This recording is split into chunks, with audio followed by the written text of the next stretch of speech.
자, 오늘 인생의 무거운 짐 해결법이라는 참 좀 뭐랄까요? 좀 재밌고 그죠?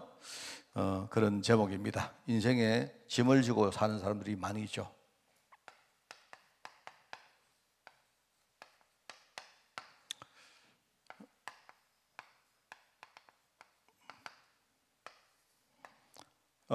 인생의 짐을 지고 사는 사람이 참 많습니다. 많은데 그 짐을 우리가 이렇게 들어보면 뭐랄까요? 아주 나쁜 것도 있고 또 굉장히 사람들이 생각할 때 아주 좋다고 생각하는데 결국은 그것도 짐일 때가 많아요.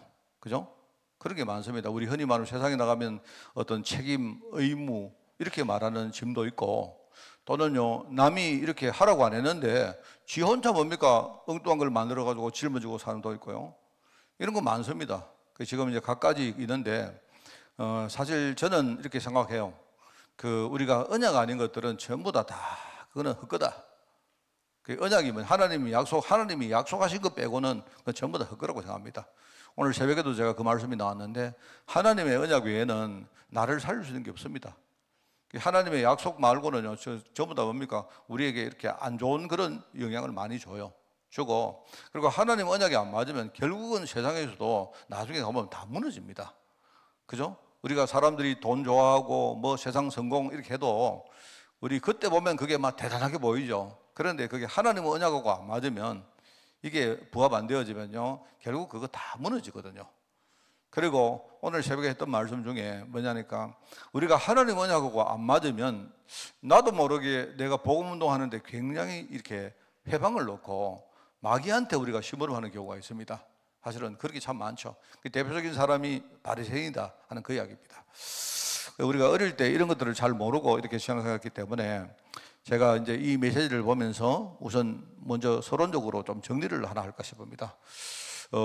이거는 몰라도 이거는 무조건 우리 어릴 때 애들에게 이렇구나 좀 천천히 하고 잘 못해도 좋으니까 바른 방향을 가지고 우리가 생각하도록 만들어야 돼요. 그래서 종교인과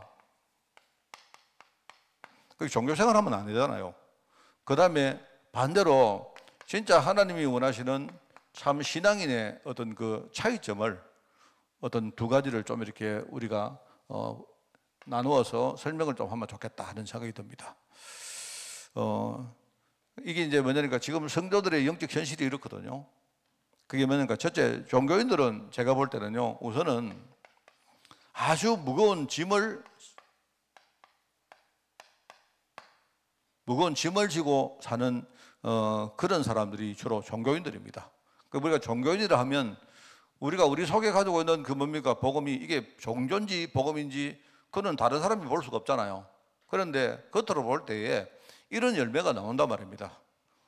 그죠? 내가 진짜 예수를 믿지만 그런데 나는 내가 믿는 예수가 복음이 아니고 종교로 내가 믿는 수가 있단 말입니다. 그러면 어떤 그 열매 첫 번째는 뭐냐니까 짐이 막 무거워요. 굉장히. 그래서 많은 사람들이 이걸 분별을 잘 못합니다. 어릴 때부터 뭡니까? 내가 얘기하는 어떤 사람이 나는 평생 이렇게 할 거다. 제가 옛날에 교회 다닐 때 저희 교회에 교우가 있었는데 친구가 있었는데요. 이 여자인데 이 친구는 어떤 애인가 하면요. 아예 어릴 때 도대체 어떻게 그래 됐는지 자기는 사모하겠다고 한 중학교 때 이렇게 뭡니까? 자기 마음에 뭔가 뜻을 딱 정했다는 거예요. 그래가지고 우리가 생각할 때 저희들은 사실은 굉장히 철이 없지 않습니까? 여러분 우리가 뭐 고등학생이고 뭐 이래도 철없잖아요. 근데 얘는 보니까 얼마나 철이 있는지 그냥 철이 얼마나 있는지 몰라요. 그리고 철이 왜 있는가 하니까 아예 어릴 때 자기는 뜻을 정한 거예요. 내가 볼 때 목사도 아니고 왜 사모가 되려고 했을까? 그런 생각이 들었습니다. 하여튼 그게 보기 좋았던가 봐요. 그러니까 평생 뭐냐니까 내가 볼 때 범접할 수 없을 만큼 와 대단하다 이런 마음도 있었는데 일단은 어릴 때 우리가 이렇게 고등학생들은 고등학생다워야 안 됩니까? 근데 내가 볼 때 이 친구는요 고등학생은 없고 사모 같아요. 그래서 내가 지금 생각해 보니까 그때는 대단하다 막 존경스럽다 이렇게 생각했는데 지금 딱 생각해 보니까 굉장히 무거웠겠다. 얼마나 힘들었을까 이 생각이 듭니다. 안 그렇습니까? 그래 옛날에 김준홍 목사님이 그런 메시지를 들은 적이 하여튼 한 10몇 년 전인가 뭐 20년 전인가 있었거든요. 그 김준홍 목사님이 전국에 있는 사모를 전부 다 초청해. 지금도 아마 김준홍 목사님이 그거 하고 계시는 걸로 알고 있는데, 말하자면 반드시 하는 게 뭐냐, 전국 사모 수련회를 한대요. 그래가지고 뭡니까, 그 공동체, 옛날에 두레 공동체 거기에다가 사람들을 초청해가지고 이제 하는데, 먹이고 재우고 이렇게 하면서 이제 그 김준홍 목사님이 첫 번째 일성이 뭐냐, 새벽기도 하지 마라. 그 다음에 뭐냐, 여기서 그냥 아무것도 하지 마라. 그냥 풍성히 묵고 놀고 쉬고 운동하고 이래라. 이러니까요, 사모님들이 막 전부 다 막 울더래요. 그냥. 그 얼마나 사모님들이 힘들었으면 그럴까? 그게 뭐 옛날 이야기입니다. 요즘은 뭐 그런 영악한, 요건 사모님들이 다 영악해가지고 그런 분 없겠죠. 알아서 다 쉬고 알아서 묵겠지만은요. 그래, 옛날에는 뭐냐고, 우직하게, 뭣도 모르고 뭡니까, 막 사모 이러면요, 막 새벽부터 나가서 기도 안 하면요, 맨날 막 성도들, 우리 장로님들 눈치 보이고 이랬단 말입니다. 그래서 내가 볼 때는 목사님들이 문제가 아니고요, 사모님들이 정상적으로 못 사는 사람 많습니다. 막 병 걸리고 이런 분들 굉장히 많아요. 그래가지고 그 김준홍 목사님이 그냥 막 그 말씀 하니까 바로 막 사모들이 막 여기서 막 우는 소리하고 저기서 우는 소리는 나더래요. 아유, 참네, 하나님이 그런 무거운 짐을 줬을까? 참 그런 생각이 듭니다. 그래서 우리가 첫 번째 이 뭡니까? 종교인의 특징들 가운데 무거운 짐을 지고 사는 그런 성도들이 많이 있다. 그다음에 두 번째는 뭐냐? 또 하나는 뭐냐니까 세상 문화, 세상의 불신앙이라는 문화. 맨날 이렇게 하다 보니까 세상의 불신앙 문화에 맨날 끌려다닙니다. 문화를 자기가 끌고 가야 되지, 그죠? 맨날 뭡니까, 현장에 나가면 눈치 보고. 그래서 저는 생각할 때 뭡니까, 굳이 우리가 중직자들이 현장에 가서 직장에서 뭡니까, 회식하고 술 먹고 뭐 이렇게 춤추고 할 때 뭐 해야 되면 뭐 하는 거지, 뭐 너무 안 하려고 표현하는 것도 이상하다고 생각합니다. 그래서 저는 세상의 그 불신앙 문화에 우리는 늘 끌려다닙니다. 이것도 아니고 저것도 아니고. 근데 그게 내가 볼 때는요, 종교인들의 두 번째 열매 같아요. 우리는 끌려다니는 사람 아니잖아요. 끌고 가는 사람이지. 안 그렇습니까? 그런 겁니다. 그 다음에 주로 이제 제가 볼 때는요, 뭐 많이 있습니다만요, 주로 과거라는 올무에, 이 과거의 올무.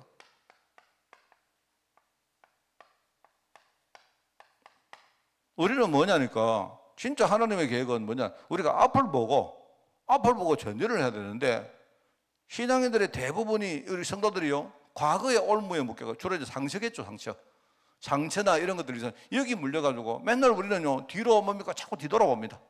이 뒤돌아보는, 우리가 뒤돌아볼 때는요, 뒤돌아볼 때는 과거를 정리하기 위해서 뒤돌아봐야 되지, 맨날 우리 과거 올무에 묶여가 뒤돌아보면 그거 되겠습니까? 그러니까 그 성도들 이야기 들어보면 맨날 뭐 때문에 그 옛날에 그런 말 합니까? 뭐 이야기하면 그리도 아니고 그래도 맨날 그래도 뭐 이렇습니다. 이게 이제 내가 볼 때는요, 종교인들의 특징입니다. 이게 이제 내가 이 이야기를 하는 이유가 뭐냐니까, 안에 있는 우리가 믿는 그리스도를 우리가 그 뭡니까, 색깔이 어떤 건 모른다니까요. 다 예수 믿지. 그래서 여러분들은요, 여러분 자신을 볼 때도 이걸 봐야 돼요. 내가 믿고 있는 그리스도가 진짜 복음인지, 아니면 나도 모르게 내가 종교생활을 하는지는 뭐 여러 가지 어떤 있습니다만요, 내가 너무 인생이 무거운지, 아니면 내가 세상의 불신앙 문화에 너무 끌려다니고 있는지, 아니면 뭡니까, 내가 과거에 여러 가지 나를 붙드는 올무가, 이 올무란 말이 이게 참 좋은 말이잖아요. 그죠? 사냥꾼의 올무에 딱 묶인 그 새처럼 말입니다. 이게 내 이야기를 합니까? 그죠? 올무가 요래 있는데 올무에 딱 그 새가 다리가 딱 걸려가지고 앞으로 나가려고 하는데 계속 뭡니까, 이렇게 되거든요. 마치 그런 거 비슷하단 말입니다. 뭘 좀 하려고 하면 뭡니까, 과거 상처 때문에. 뭐 좀 하려고 하면 과거의 문제 때문에. 맨날 뭡니까, 우리는요, 계속 뭡니까, 하나님 언약 딱 붙들고 나가야 되는데 그게 안 된다 이 말입니다. 그러면 참된 신앙인은 이거 반대입니다. 하나님이 원하시는 올바른 신앙인은 뭐냐니까, 이게요, 제일 처음에 이게 뭐냐니까,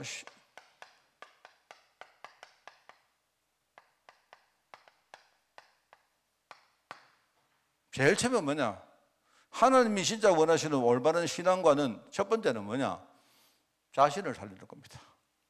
그래서 여러분들이 늘 생각하세요. 내가 물론 이게 무조건 100% 난 아닌데, 이게 이제 얼추 뭡니까? 우리가 활용적으로 맞거든요. 내가 뭘 하는데 내가 기쁘지 않다, 행복하지 않다, 이러면 한번 돌아봐야 돼요. 체크해 봐야 됩니다. 그게 아무리 뭡니까? 우리가 뭐 세계복음화 뭐 이래도요.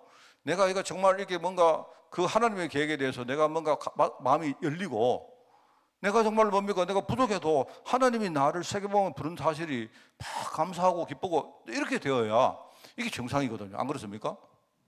우리 여러분, 우리 교회 그런 거 안 많습니까? 예를 보면 옛날에 보면요, 우리가 뭐 전도합시다, 뭐 전도 캠프 합시다 이러면 이제 성도들 이렇게 눈치를 딱 보면, 뭐 솔직히 저도 그래요. 저들 포함해 다 그런데, 성도들 눈치를 딱 보면 우리가 전도를 지향하기 때문에 전도를 하긴 해야 되겠는데, 근데 문제는 뭐냐니까 전도를 하러 좀 두렵고 좀 부담되고 겁나고 이런 거예요. 그런 분들 많습니다. 그래서 그거는요, 누구나 다 그래요. 저도 그렇고 여기는 우리 교육자들 다 그래요. 그런데 저는 생각할 때 우리가 딱 어떤 기준이 하나가 있습니다. 뭐냐니까 여러분이 그거를 해소하는 방법이 하나가 있어요. 그게 뭐냐니까 어느 날 내가 아니고 하나님이 전도를 진짜 축복으로 내게 줬다는 사실을 여러분이 한번 체험해 버려야 됩니다. 그러면 그때부터 굉장히 전도가 기뻐져요. 전도 안 기쁩니까? 그게요, 자신을 살리는 겁니다. 하나님은 우리가 무거운 짐을 지고 막 힘들게 살기를 원치 않아요. 진짜 내가 행복하게 평안하게 감사를 누리면서, 그죠? 기쁨으로, 우리 흔히 말하는 그거 아니십니까? 정말로 나를 살리는 이게 하나님의 진짜 계획이기 때문에 우리가 올바른 신앙은 뭐냐니까 나를 살리는 겁니다. 제일 중요한 게 나를 살리는 겁니다. 이거를 아셔야 되고, 그러면 이제 이게 일상을 살리는 거예요. 일상. 쉽게 말하면 뭐 어디 가서 영 뭡니까 뭐를 살려고 하지 말고 나의 일상을 살리고, 나의 오늘을 살리고, 내 현장을 살리고, 나의 모든 삶 전체를, 일상을 살리는 게 하는 계획입니다. 그리고 이제 두 번째는 뭐냐니까 우리가 현장을 살리고 전도한다고 하지만, 여러분 전도하는데 막 힘을 내가지고 하실 필요 없습니다. 하나님이 내 주위 현장에, 그죠? 주위 현장에 하나님이 내게 맡긴 사람이 있다 안 했습니까? 이번 주간에. 그래서 여러분 거기에서 이제 뭘 하느냐, 여러분이 그 속에 불신앙 문화가 있는데 여기에 끌려가지 말고 여러분이 이거를요, 문화를 끌고 가면 돼요.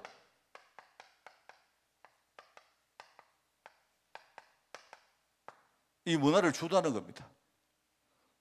여기에 끌려가지 않고, 그죠? 현장의 문화를 여러분이 주도하고, 이게 이제 주로 이제 내게 맡긴 주위 현장입니다. 주위 사람들. 그게 여러분 참된 신앙이라고 할 수 있죠. 그리고 우리는 뭡니까? 과거 올부에 맨날 묶이는 게 그게 아니고요. 뭐냐? 우리는 미래를 보는 겁니다. 미래에 우리가 뒤돌아보는 그런 사람이 아니고, 미래에 진짜 우리가 부족하지만 미래의 유산. 그죠? 이 미래의 유산을 딱 준비하는 겁니다. 이걸 우리 후대를 위해서 이게 우리가 해야 될 겁니다. 하나님 원하는 거. 그러니까 이게 우리의 신앙관이 돼야 돼요. 여러분은 신앙관을요, 다른 거 하거든요. 여러분, 예컨대 뭡니까? 뭐, 우리 교회를 내가 이렇게 하고, 목사님한테 내가 눈도장을 찍고, 이거 사실은 별로 좋은 거 아니에요. 그거는 여러분, 우리가 뭘 하는데 중간에 필요한 거지. 그죠? 내가 이걸 하는데, 여러분, 목사님과 함께 하는 게 좋지 않습니까?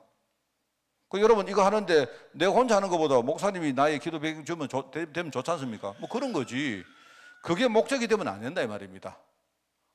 그러니까 여러분은요, 근데 우리가 사실은 되게 이렇게 좀 이렇게 지금 한국 교회나 이런 거 볼 때 우리가 그 눈높이가 굉장히 좀 유치원 같아요.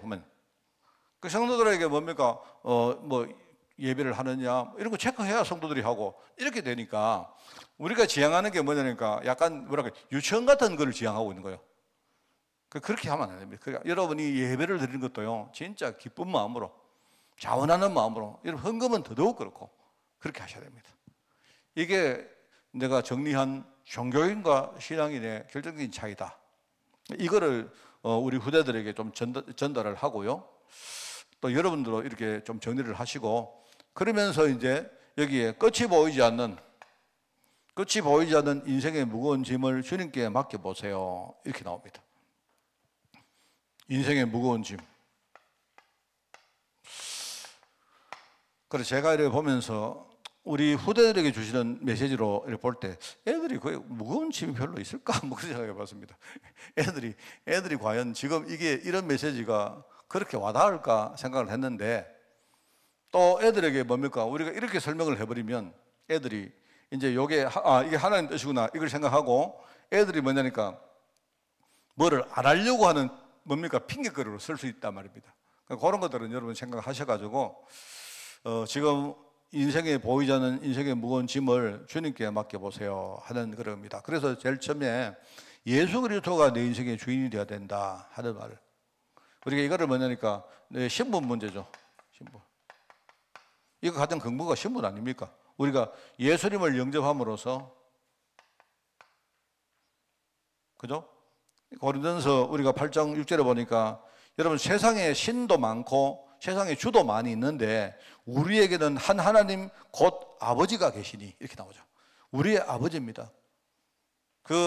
이분이 누구냐? 한 하나님이다 말입니다. 한 하나님. 하나님의 성이 한시가 아니고 우리에게는 여러분과 제가 동일한 하나님이 우리의 아버지시다 이 말입니다. 그러니까 한 하나님 아버지 밑에 우리는 뭡니까? 지체다. 그죠? 그러니까 우리는 뭐냐니까 하나님의 유일한 계획 속에 함께 뭡니까? 우리가 공동체로 묶인 그런 뭡니까? 하나님의 백성들이다 이 말이죠. 세상에는 뭡니까? 많은 신이 있고 많은 주가 있습니다.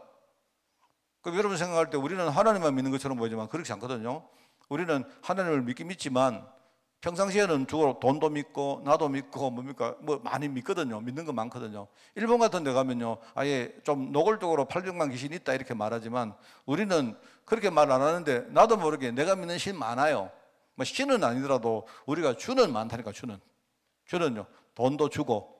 여러분 안 그렇습니까? 또 우리 여기 보면요, 우리 하준이도 주고, 하준이 아버지는요 하준이가 줄 수도 있단 말입니다. 우리가 알게 모르게 그게 많잖아요.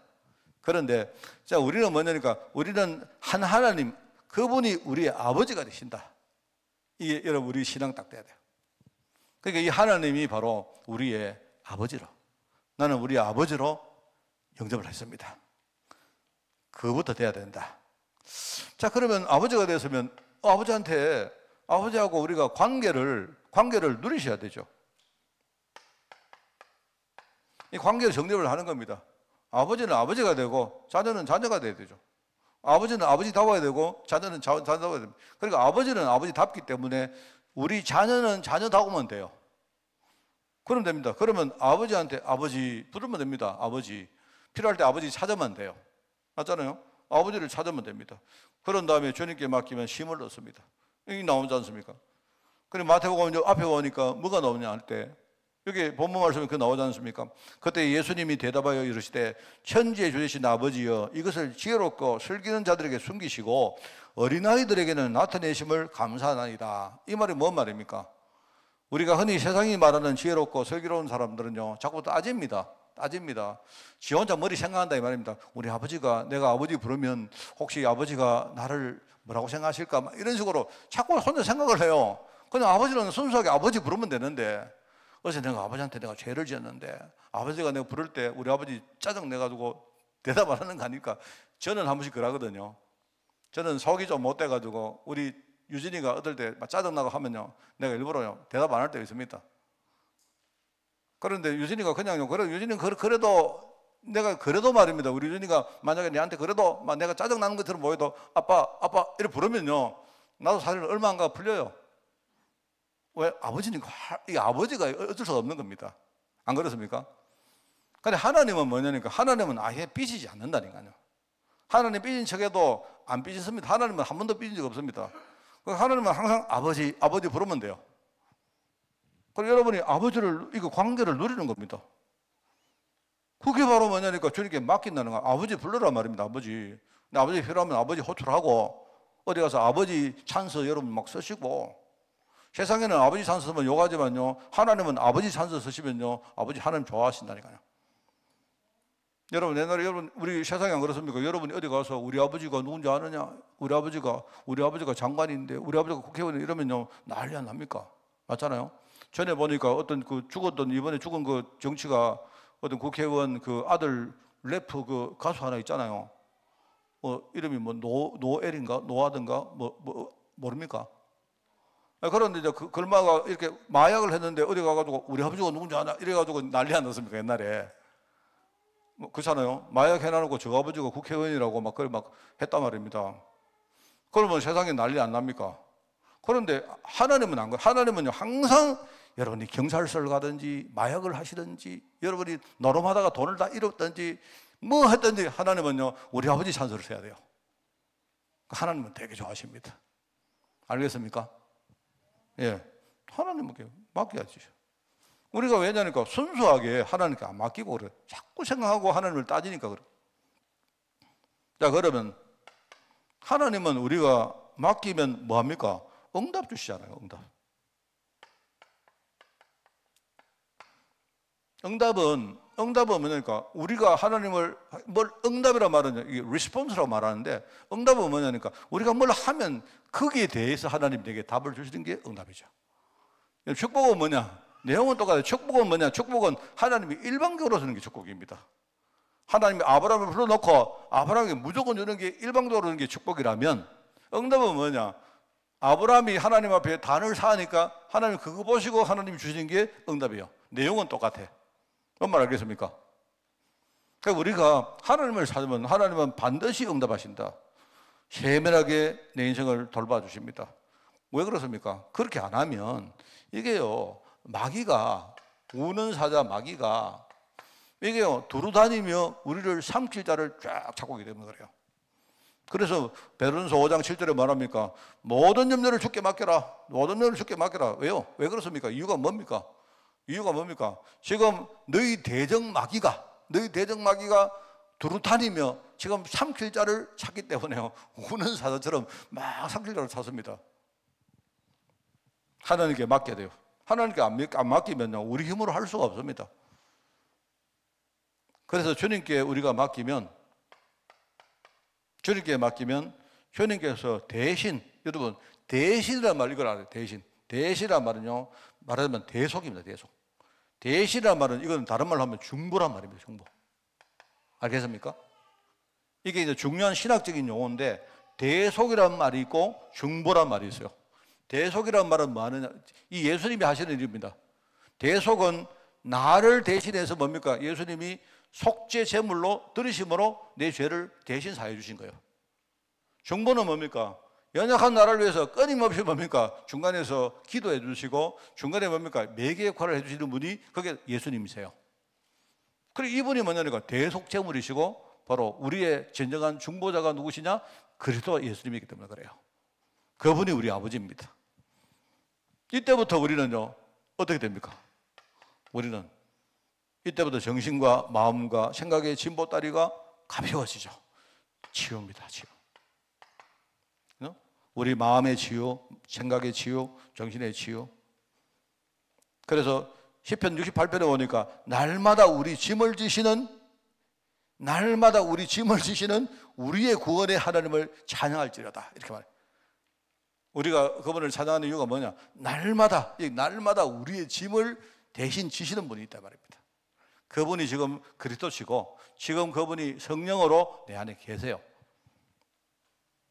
자, 그럼 두 번째는 뭐냐니까 중요한 게 무거운 짐이 감사로 바뀌는 거예요. 이 감사. 이게 일종의 기준입니다. 그죠? 그래서 감사. 그래서 우리가 먼저 구원받은 사실, 다른 거 말고 무조건 감사 말고 내가 정확하게 구원받은 사실에 대해서 이거를 알아야 되겠죠. 내 신분이 어떻게 됐고 그 다음에 뭡니까? 신분에 따라서 하나님이 내게 어떤 배경을 주셨고, 그죠? 우리가 5가지 확신이 제가 설명했죠. 5가지 확신은 뭐냐니까 분명히 이루어진 5가지의 영적 사실을 말하는 거예요. 구원의 확신은 뭡니까? 내가 신분 바뀌었다는 사실이 있기 때문에 내가 구원의 확신 가지는 것이죠. 그죠? 두 번째가 뭡니까? 내게 배경이 바뀌었어요. 나는 옛날에 나기 나라, 세상 나라, 흑암 나라가 내 배경이었는데 뭡니까? 내 배경이 바뀌었기 때문에 그때부터 뭡니까? 나는요 승리할 수 있어요. 하나님 나라 배경으로 바뀌었기 때문에. 이거는 뭐냐? 여러분이 막 없는 걸 치내가지고 무조건 감사하다 그게 아니라 정확한 영적 사실. 나에게 새 배경이 생겼는데 거기서 번세가 나오잖아요. 맞죠?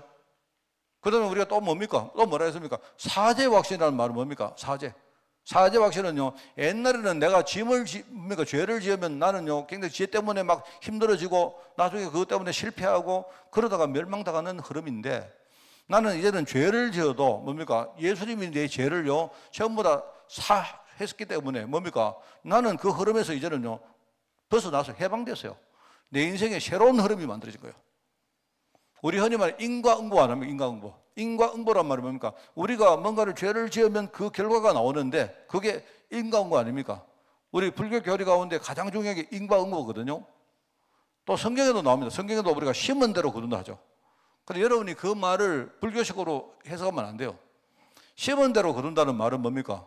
이 말은 우리가 세상에서 불교 종교에서는 네가 심은 대로 나중에 네가 열매를 맺는다 이 말인데, 여러분 성경이 말하는 심은 대로 거둔 건 뭡니까? 내가 심은 게 아니고 뭡니까? 예수님께서 심은 대로 내게 결과가 나온다 이 말입니다. 그게 성경이 말하는 복음이에요. 우리 인생은 뭐냐? 새로운 흐름으로 내가 뭔가 이제부터 뭐 착실하게 사는 게 아니고요. 나는 인생 자체의 흐름이 바뀌었기 때문에 이미 뭡니까? 나는 사죄받은 사람이기 때문에 우리는 그거 가지고 영적으로 싸우는 거예요. 그게 사죄 확신입니다. 굉장히 중요하죠. 제가 옛날에 뭐라 했습니까? 어디 가서 여러분이 누가 우리 성지자를 보고 5가지 확신 이야기를 하면요, 그냥 외워가지고 하지 마세요. 외워서 하는 거 그거는 전부 다 엉터리입니다. 내가 왜 확신을 가지고 왜 내가 감사해야 되는지를 정확하게 알고 이 사실을 여러분이 신앙으로 고백해봐라. 맞죠? 하나님이 나를 인도하신다. 이게 뭡니까? 하나님이 나를 인도해서 어디 갑니까? 서울 갑니까? 부산 갑니까? 어디 갑니까? 하나님이 지금요, 내일 나를 인도해서 어디로 갈지 우리는 모르잖아요. 모르는데 확실한 게 하나 있어요. 내 인생의 미래는 뭐다? 하나님의 뜻을 이룰 인생으로 살 것이다.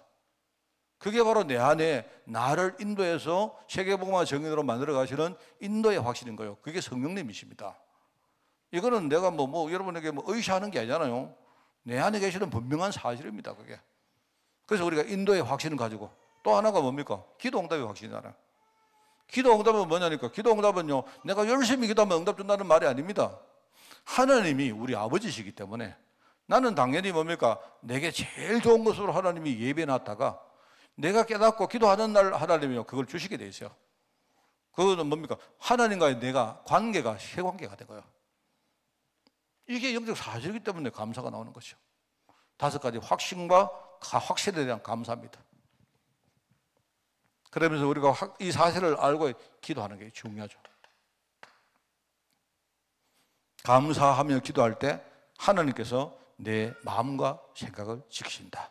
참 얼마나 감사합니까? 그래 아무것도 염려하지 말고 오직 모든 일에 여러분 기도와 간구로 너희 구할 것을 그것도 감사함으로 하나님께 아뢰라. 그리하면 지각에 뛰어난 하나님의 평강이 뭡니까? 우리의 마음과 생각을 지킬 것이다 했잖아요. 이게 우리가 해야 될 메시지입니다. 좀 어려울 수 있지만 어릴 때부터 우리 후대들에게 잘 정리해서 최소한 우리 아이들이 종교인은 이것이고 하나님이 원하시는 신앙인은 이 길을 가야 되는구나, 이거는 알고 할 수 있도록 우리 그렇게 기도하면서 가르칩시다. 승리하는 여러분 되시기 바랍니다. 하나님 아버지 감사드립니다. 지금 세상에 많은 신앙인들이 자기 신들이 종교인인 줄 모르고 세상에 무거운 짐을 지고 또 세상의 불신앙 문화에 끌려다니며 과거의 올무에 묶여서 항상 앞으로 나가지 못하고 살고 있지만, 하나님 우리가 먼저 이 복음의 비밀을 누리며 정말 이게 참 신앙인을 키우는 이 일에 우리 교회가 세임받도록 주님이 축복하여 주옵소서. 주님께서 나의 주인 되시고 나에게 응답해 주시니 너무나 감사드립니다. 오늘 이 시간 짧은 시간이지만 우리가 감사의 사실을 진짜 붙들고 하나님 앞에 평안으로 행복으로 기쁨으로 기도하는 시간으로 저희를 인도하여 주옵소서. 하나님 감사드립니다. 예수님의 이름으로 기도드리옵나이다. 아멘.